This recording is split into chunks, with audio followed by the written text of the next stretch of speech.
এই যে আমার ছোট ভাই, আপনাদেরকে আজকে একটা মজার জিনিস দেখাবো। সেটা হচ্ছে যে আমার ভাই কালকে থেকে দিনরাত পরিশ্রম করে সে একটা বোর্ড বানাচ্ছিল আর কি। তো এই বোর্ডটা সে 1 কিলোমিটার দূর থেকে কন্ট্রোল করতে পারবে। আর আপনারা জানেন এটা হচ্ছে ড্রোনের রিমোট। এই রিমোটটা দিয়ে প্রায় 1 কিলোমিটার দূর থেকে যে কোনো কিছু কন্ট্রোল করা যায়। তো সেই সিগন্যালটা ব্যবহার করে সে একটা বোর্ড বানিয়েছে। সে এই বোর্ডটা পানিতে চালাবে, রিমোটটা দিয়ে কন্ট্রোল করবে। এখানে যা যা দেখতে পাচ্ছেন সব কিছুই সে করেছে, আমি কিচ্ছু বলিনি। এর মেধা এখন মানে এত বেশি, সেটা মানে আমিও মাঝে মধ্যে চমকে যাই। সে এখন ব্যাখ্যা করবে যে এটা সে কিভাবে তৈরি করেছে এবং কাজ করছে কিনা সেটা দেখাবে। আগে আমরা দেখব যে এটা কাজ করছে কিভাবে। প্রথমে সে এখন অন করছে, অন করে ফেললো, এখন রিমোটটা অন করলো। এখন দেখা যাক চলে কিনা। তার মানে যে ওই বাটনটা দিয়ে সে কন্ট্রোল করছে। তো এখানে যে জিনিসটা দেখতে পাচ্ছেন, দেখেন এটা একটা অস্থির লেভেলের জিনিস। সেটা দেখেন, এই পাখাটা কোনো কেনা পাখা না। এই পাখাটা একটু দেখানোর চেষ্টা করি। এই যে এই পাখাটা কোনো কেনা পাখা না। এই পাখাটা সে অ্যালুমিনিয়াম কেটে তৈরি করেছে। মানে এই যে এলইডি গুলো আছে না, এলইডি লাইট, সেখান থেকে সে অ্যালুমিনিয়াম নিয়ে কেটে সে তৈরি করেছে। এখন সে ব্যাখ্যা করবে এটা কিভাবে তৈরি করেছে। জোরে জোরে বলে ব্যাখ্যা করো যে কিভাবে এটা তৈরি করলা, মাথার মধ্যে কিভাবে আসলো, মানে কি চিন্তা থেকে এটা তুমি বানাইলা। প্রথমে আমি একটা লাইট ঠিক করতে গেছিলাম, তো লাইট ঠিক করতে দেখলাম অ্যালুমিনিয়াম। তো পরে ভাবলাম যে অনেক মানুষ তো এই পাখা অ্যালুমিনিয়াম কাটে পাখা বানায়। তো প্রথমে বাড়ি যা বললাম যে এটা আয়রন হয় কি, তো দেখলাম আয়রন হয় না। এই জন্য দোকান থেকে একটা স্পক কিনে এনে এখানে যে একটা নাট মতো ঘোরানো মারা যায়, ওই জায়গাতে এই পাখাটা বানায় ঢুকাই এখান দিয়ে টাইট করে এদের বানায়। দেখেন এই ফাংশনটা অস্থির লেভেলের ফাংশন। দেখেন সে মানে এই লোহাটার সাথে এই পাখাটাকে জোড়া দিতে চাচ্ছিল, তাই সে আমাকে জিজ্ঞাসা করলো যে এই অ্যালুমিনিয়ামের সাথে লোহা মানে জয়েন্ট হবে কিনা। আমি বললাম যে আয়রন করে জয়েন্ট করা যাবে না। তো সে বুদ্ধি বের করে এই যে স্পকের যেই স্ক্রু টাইপের জিনিসটা থাকে, বোল্ট টাইপের, তো সেটা দিয়ে সে টাইট করে পাখাটাকে লাগিয়ে দিয়েছে। আর এটার সঙ্গে যদি এখন কেউ ঝুল্লু খেলে তাও এটা ছিঁড়বে না। আবার এখানে দেখেন এই স্পকটা ঘুরছে, কিভাবে ঘুরছে, মোটর ঘুরছে তাই। এখন দেখেন এই মোটরের সঙ্গে সে এই একটা কলমের কিছু একটা সম্ভবত এটা লাগিয়ে দিয়েছে। এখান থেকে সে ফাংশনটা করেছে কিভাবে, সে এখন ব্যাখ্যা করবে। বলো পরের অংশটুকু। যে অল টাইম পেন থাকে, সে পেনের যে উপরের যে ঢাকনা, যেখানে নিপিল থাকে, ওই ঢাকনা দুটা এখানে লাগাইছি। আর মোটরের সাথে এটা লাগানোর জন্য কলমের যে শীষ থাকে, ওই শীষ দাবি ঢুকাই দিয়েছি। ও তা বাহ, ভালো তো। আমি অল টাইমের কোনো অ্যাডভার্টাইজ করছি না, তবে আমি সারা জীবন মানে সারা জীবনই ক্লাস 6 বা 4 থেকে আমি অল টাইম পেন ব্যবহার করি এখনো। এই অল টাইম পেন ছাড়া আমি লিখি না। তো এই কলমটা দেখে অনেক কিছু মনে পড়লো তাই বললাম। তো সে কলমটা দিয়ে মোটরের সঙ্গে লাগিয়েছে। তো কিভাবে এখানে কি লাগিয়েছো সেটা একটু বলো। এখানে লাগাইছি হলো কলমের যে শীষ থাকে অল টাইম পেনের, ওই শীষ যেখানে কালি শেষে গেছিল ওইটা কাটে এখানে লাগাইতেছি। তারপরে তারপরের অংশটুকু ব্যাখ্যা করো। এই যে এখানে বেলুনের মধ্যে কি আছে, বেলুন কেন এখানে, এগুলা কি সব ব্যাখ্যা করো। এখানে আছে দুইটা ব্যাটারি সিরিজে, এখানে সিরিজে 8 ভোল্ট। এক একটা ব্যাটারি কত ভোল্টেজ? 4 ভোল্টেজ। আচ্ছা, দুইটা মিলে সিরিজের সংযোগ আছে, তাই ভোল্টেজ বাড়িয়ে কত? 8.2। আচ্ছা ঠিক আছে। আর তারপরে বেলুনের মধ্যে কি কি আছে? এর মধ্যে আছে রিসিভার, এর মধ্যে আছে হলো ইএসসি। আচ্ছা, রিসিভারের কাজ কি আর ইএসসির কাজ কি সেটা একটু ব্যাখ্যা করো। ইএসসির কাজ হলো এই দুইটা আগা পিছা হবে, আর রিসিভারের কাজ হলো এই সামনে আছে, এটা হলো ডানে বামে করা। ও আচ্ছা, তার মানে এখানে বেলুন কিসের জন্য দিয়েছো তুমি? এখানে বেলুন দিয়েছি হলো এটা যখন পানি যদি বাই চান্স ডুবে যায় তাহলে রিসিভার যদি বাঁচে যায়। ও তার মানে এখানে যে দেখতে পাচ্ছি আমরা, সে বেলুনের মধ্যে রিসিভার আর ইএসসি লাগিয়ে এখানে সুন্দরভাবে রাবার দিয়ে লাগিয়ে দিয়েছে। তো এগুলা সবকিছু ঢাকতে পারলা, তাহলে এগুলা বেলুন দিয়ে ঢাকলা না কেন? মানে এটা ঢাকলা কিন্তু এগুলা ঢাকলা না কেন? এগুলার দাম কম, এটার দাম বেশি। আচ্ছা, এখানে কয় টাকার জিনিস আছে? এই ইএসসি বা রিসিভারের দাম কত? এই রিসিভারের দাম 2700 টাকার মতো, আর ইএসসির দাম হলো 600।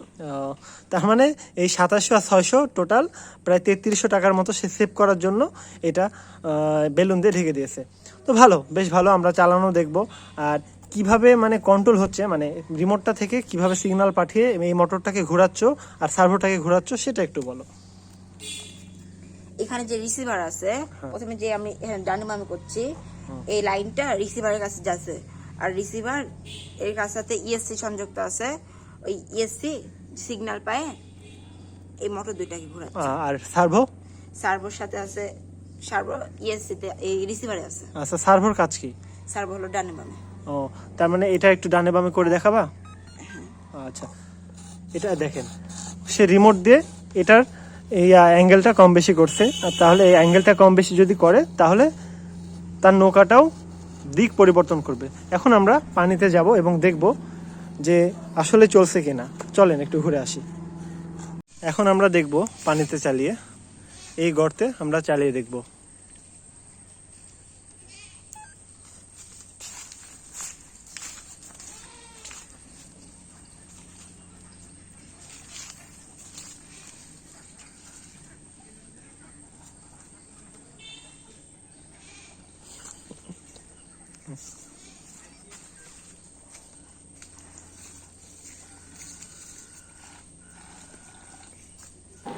আমি আসলে চিন্তাও করিনি এত স্মুথ চলবে, আর বোটটাকে সামনে বা পেছনে ইচ্ছা মতো ডিরেকশনে নিয়ে যাওয়া সম্ভব।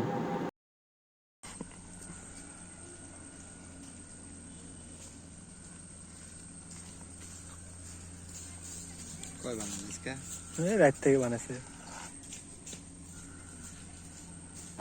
আশেপাশের বেশ কিছু মানুষ জড়ো হয়ে যায় কাজগুলো দেখার জন্য।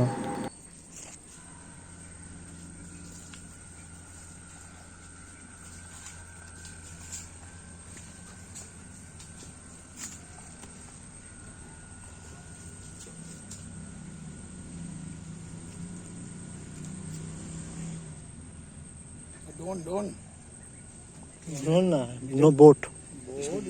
Speed boat.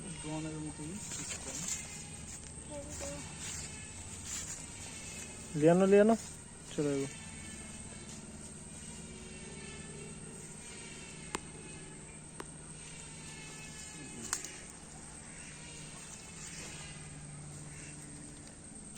আইনবা কোন পথ দিয়ে? আবার ঘুরে এলিয়ে দিক দিয়ে গেছে। ওই বাঁধবে।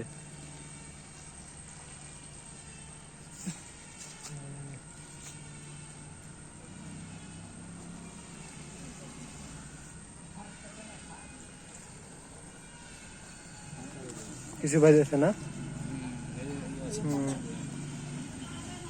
দিয়ে নাও।